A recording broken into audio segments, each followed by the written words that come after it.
Hi, hello, నమస్తే. Amaravati capital Singapore మోడల్‌లో కడుతున్నామని, సింగపూర్ మోడల్‌లో ద్వారా 1,00,00,000,00,000 ఖర్చు పెట్టి మేము అమరావతి క్యాపిటల్ కట్టబోతున్నామని చెప్పి మినిస్టర్ నారాయణ గారు ఒక నెల క్రితమే అనౌన్స్ చేశారు. బడ్జెట్ రాకముందే అనౌన్స్ చేశారు. సింగపూర్ మోడల్ కడుతున్నామని. 1,00,00,000,00,000 ఖర్చు అయిద్దన్నారు. ఫస్ట్ ఫేజ్‌లో 50,000,00,000 కడతా ఉన్నారు. అయితే నారాయణ గారు నిన్న ముంబై వెళ్ళారట. ఎందుకు వెళ్ళారంటే ముంబైలో అర్బన్ డెవలప్మెంట్ ఎలా ఎలా చేస్తున్నారో చూస్తామని వెళ్తున్నాము. అక్కడ ముంబై ఎలా డెవలప్ చేశారో చూడటానికి వెళ్ళారట. సరే, తప్పులేదు. బట్ నాకు ఇక్కడ డౌట్ వచ్చింది ఏంటి అంటే, వీళ్ళు బడ్జెట్కి ముందు సింగపూర్ మోడల్ అని చెప్పి బడ్జెట్ వచ్చిన తర్వాత ముంబై పోయారు. అంటే వాళ్ళకి అర్థమైంది, సెంట్రల్ గవర్నమెంట్ వాళ్ళు 15,000 ఇచ్చిందే 15,000,00,000 అప్పు ఇచ్చారు. ఇక వీళ్ళు 1,00,00,000 ఇచ్చే అంత సీన్ లేదని వీళ్ళకి అర్థమయ్యి సింగపూర్ మోడల్ని తీసేసి బాంబే మోడల్ కడదామని ట్రై చేస్తున్నారా అని నా అనుమానం, అని నా జస్ట్ డౌట్.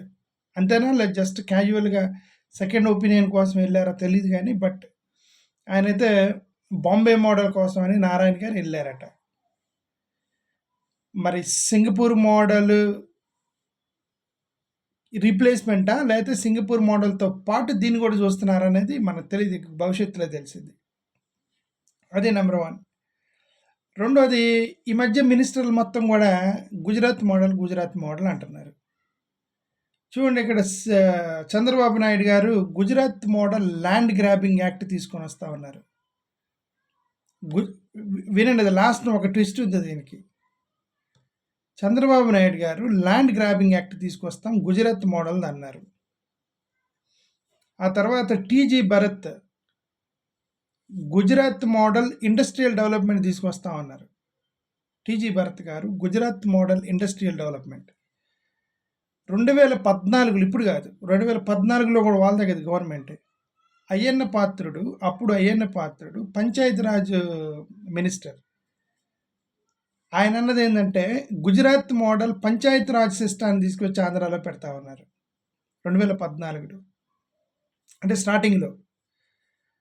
2012లో పొన్నాల లక్ష్మి గారు, అప్పుడు యాక్చువల్గా కాంగ్రెస్ గవర్నమెంటే, బట్ స్టిల్ అప్పుడు ఆ పొన్నాల లక్ష్మియ వీళ్ళ దగ్గరే ఉన్నాడు. ఇప్పుడు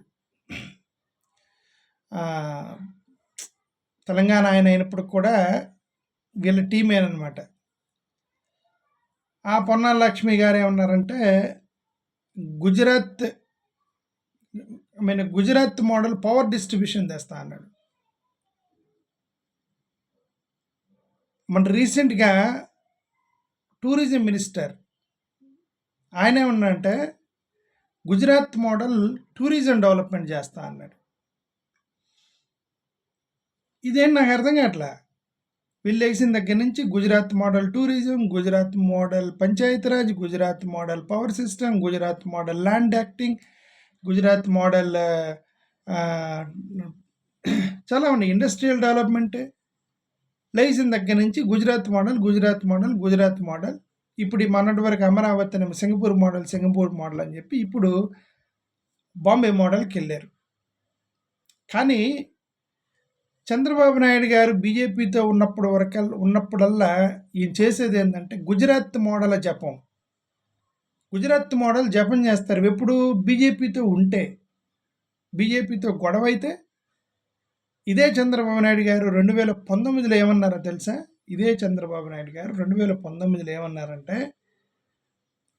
నరేంద్ర మోడీ గారు గుజరాత్ మోడల్ దేశాన్ని చేస్తామంటున్నాడు, గుజరాత్ ఏమన్నా తోపా అన్నాడు. అందరూ చంద్రబాబు నాయుడు గారు దేశం మొత్తం గుజరాత్ మోడల్ పెట్టడానికి మీరు దేశం మొత్తం కూడా గుజరాత్ని చేయడానికి ప్రయత్నం చేస్తున్నారా బీజేపీ వాళ్ళు అన్నాడు ఎప్పుడైనా గొడవ వచ్చినప్పుడు చంద్రబాబు నాయుడు గారికి. ఇప్పుడు ఈయనే ఆ మాటని, మరి ఇప్పుడు ఈయన అధికారంలో వచ్చిన తర్వాత మళ్ళీ గుజరాత్ జపం చేస్తున్నారు.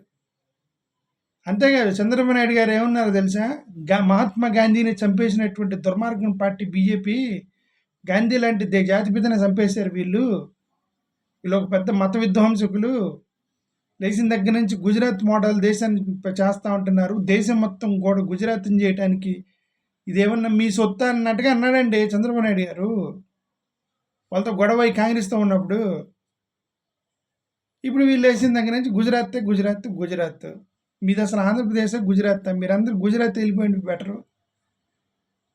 అందరు గుజరాత్ వెళ్ళిపోయింది బెటర్ కదా. మీరు అన్ని గుజరాత్ మోడల్ తీసుకొచ్చి పెడితే ఇక్కడ మీకు అసలు తెలుసా, అసలు గుజరాత్ అనేది పావర్టీ ఎలివేషన్లో చాలా వీక్. అది పేదరిక నిర్మూలనలో గుజరాత్ చాలా వీక్గా ఉంది. ఇండస్ట్రీలో టాప్, వ్యాపారంలో టాప్, ఎకానమీలో కూడా టాప్ అయి ఉండవచ్చు, పర్ క్యాపిటల్ ఇన్కమ్ టాప్ అయి ఉండవచ్చు, గ్రాస్ డొమెస్టిక్ ప్రొడక్ట్లో టాప్ అయి ఉండవచ్చు. పేదరిక నిర్మూలన, గ్రామీణ అభివృద్ధిలో జీరో. జీరో అంటే జీరో కాదు, చాలా తక్కువ అది. ఎందుకు? చంద్రబాబు నాయుడు గారు సంపద సృష్టిస్తూ ఉన్నారు కదా. ఆ సంపద వాళ్ళు సృష్టిస్తారు. అక్కడ ఎవరికి? వ్యాపారస్తులు సృష్టిస్తారు వాళ్ళు సంపదని. అదాని లాంటి వాళ్ళకి, ఆ లలిత్ మోడీ అనే వానికి, ఇట్లా చాలామంది ఉన్నారనమాట అక్కడ గుజరాత్లో. వాళ్ళందరూ ఏంటి, ఎకానమీ కొంతమంది చేతిలోకి తీసుకెళ్తారు.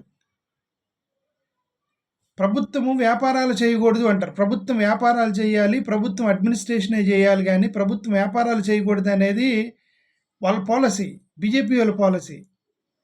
ప్రభుత్వం వ్యాపారాలు చేయకూడదు, అడ్మినిస్ట్రేషనే చేయాలట. అంటే నువ్వు అది చేయాలంటే మీరు ఎప్పుడు చేయాలి?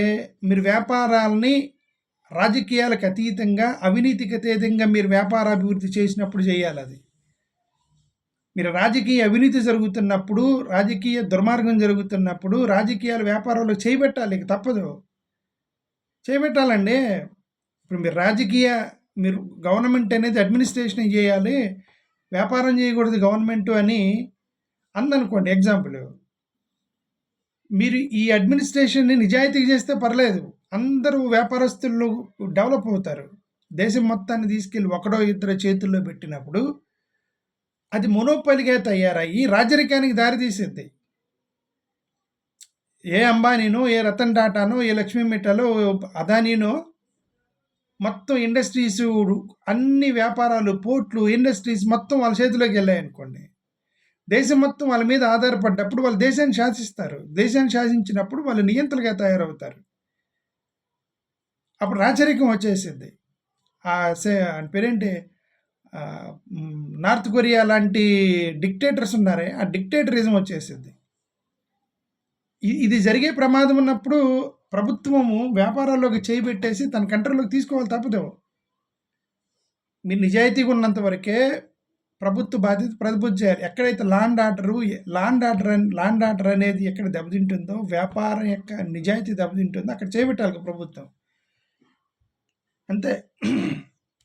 సరే, ఎనివే అది టాపిక్ డిఫరెంట్. అది నేను చెప్పేది ఏంటంటే, వీళ్ళు గుజరాత్, నరేంద్ర మోడీ ఏంది దేశం మొత్తం గుజరాత్ చేయడానికి, గుజరాత్ తోపాన్న చంద్రబాబు నాయుడు గారు అధికారంలోకి వచ్చిన దగ్గర నుంచి గుజరాత్ జపం చేస్తున్నారు. అది సంగతి. Thank you.